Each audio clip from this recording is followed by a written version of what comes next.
Time now for your forewarned weather with Garrett James.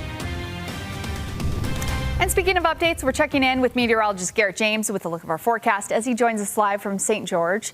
With a look at the weather, how's it looking out there, Garrett?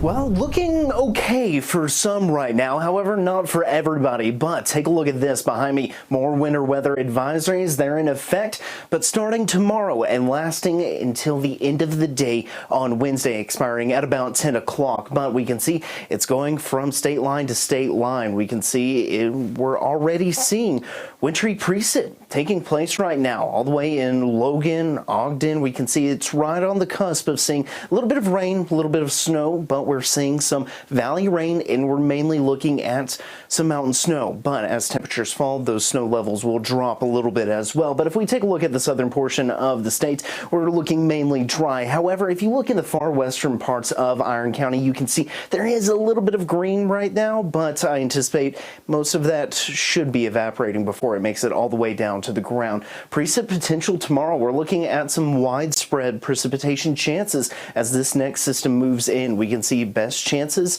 are going to be just to the east of Salt Lake City. Includes Provo, Nephi, Price, Richfield, Delta, right on the cusp, Beaver, and guess what? The western parts of Iron County, like I just mentioned a second ago, and even Washington County is included in this as well, as we continue to see moisture fueling into the state because of the low pressure system that's off the west coast right now. And so thanks to that precipitation and that moisture, we're going to be looking at a little bit of wet weather here over the next few days. Futurecast shows that we're going to be looking at this precipitation continuing overnight tonight, but take a look. By noon tomorrow, we're going to be looking at that next round of moisture starting, and we can see starts to the west, gradually works its way to the northeast, and there will be bouts of heavy precipitation from time to time. We can see some yellows, oranges in Iron and Washington County.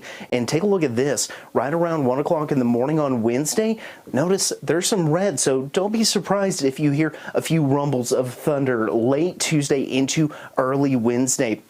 But we're not going to be done there. Wednesday, it continues, maybe an isolated chance on Thursday, but by Friday, we start to dry out just a little bit. But take a look, we've got more southwesterly flow, and that's going to lead to more moisture entering from the southwest and giving us more precip chances heading into next week. Temperatures out there right now, we can see mainly in the 30s in the north, but in the central part of the state, mainly the 40s. Take a look, Lake Powell 55, but still 62 in St. George. Lows tonight 30s to the north, but 45 for St. George. And a look at tomorrow's highs show that we're going to be looking at temperatures, well, not as warm as they were today, but still not too bad. For the Wasatch Front, rain, scattered rain, and isolated rain over the next few days. Temperatures dropping into the 40s, but back into the 50s by the weekend. St. George, on the other hand, we're going to be looking at isolated rain tomorrow, but a rainy Wednesday with temperatures in the 50s, back to the 60s